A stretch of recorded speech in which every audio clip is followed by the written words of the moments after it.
Hello, नमस्कार। मैं Ramswaroop Meena, chief welfare inspector Uttar Madhya railway Prayagraj. आप सभी का मेरे चैनल दी राम रेलवे पर हार्दिक स्वागत है एवं अभिनंदन है। आज आपको हम बताने वाले हैं सीएल अवकाश को कैसे एचआरएमएस में निरस्त किया जाता है, यानी कैंसिल किया जाता है और क्यों किया जाता है, किस परिस्थिति में किया जाता है। ये बहुत महत्वपूर्ण जानकारी है, इसके बारे में आप लोगों को जानना बहुत जरूरी है। सबसे पहले ऐसी कौन सी परिस्थिति आती है कि हमको सीएल अवकाश कैंसिल करना पड़ता है।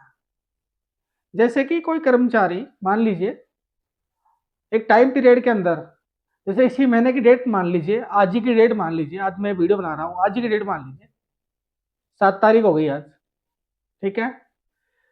7 तारीख 7/11/2025 को सीएल अवकाश लेकर अपने हेडक्वार्टर से बाहर चला जाता है या हेडक्वार्टर के आसपास रहता है।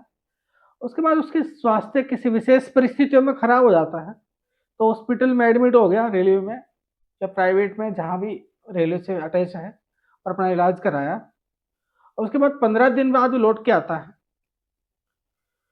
तो जब आपके सीएल आपकी एचआरएमएस में सैंक्शन हो चुकी है, उसके बाद सीओएल आप आवेदन करते हैं तो हम नहीं कर पा रहे हैं। ऐसी स्थिति में अगर आप 1 महीने के अंदर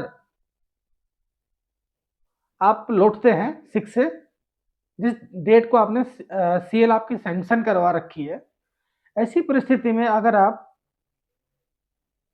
लौटते हैं 1 महीने के अंदर, तो आप अपनी आईडी से आराम से इजी गोइंग सीएल छुट्टी को कैंसिल करवा सकते हैं।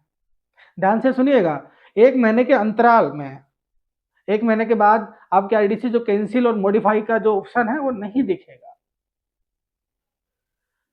ऐसी स्थिति में अगर आप 1 महीने बाद लौटते हैं या नहीं कर पाते हैं, किसी कारण से जानकारी का अभाव भी हो सकता है, ऐसी स्थिति में आप क्या करेंगे। ऐसी परिस्थिति में आप सीएल छुट्टी को कैंसिल कराने के लिए अपने संबंधित ऑफिस क्लर्क से आप तालमेल बनाकर एक एप्लीकेशन देंगे या उनको एक इंटीमेशन बना के देंगे, और संबंधित आपका ऑफिस का क्लर्क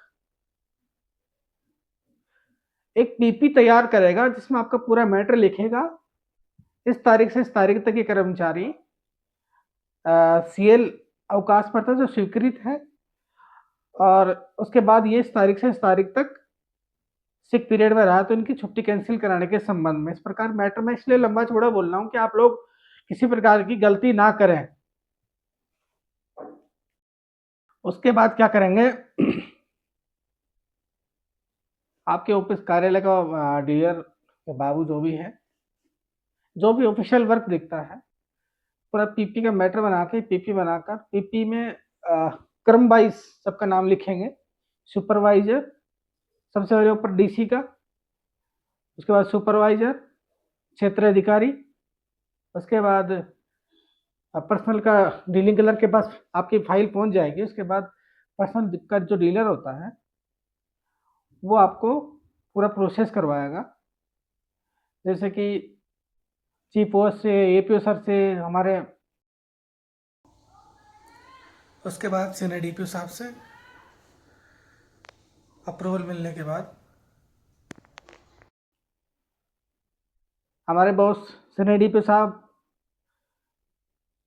इन सभी से पीपी पे साइन तो करवाएगा ही संबंधित डीलर।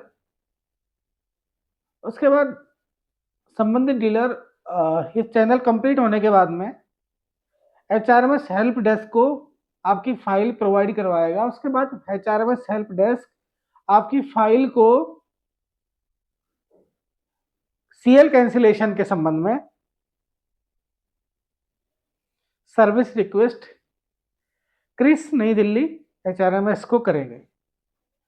उसके मुझे लगता है 7 से 8 दिन के अंदर आपका जो सीएल कैंसिलेशन का जो आवेदन है, जो उसकी जो रिक्वेस्ट है वो एक्सेप्ट हो जाती है। उसके बाद आप सीएल की जगह एलएपी अप्लाई करके सैंक्शन करवा सकते हैं। उसके बाद सीओएल आवेदन आराम से कर सकते हैं, किसी प्रकार की आपको कोई दिक्कत नहीं होगी।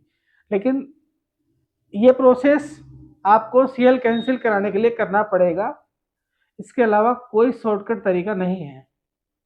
और ये नियम सभी इंडियन रेलवे में सभी डिवीजन और जोन पर लागू होता है। बाकी जगह किस प्रकार से करवाते हैं, इसके बारे में मेरे द्वारा बता पाना मुश्किल है।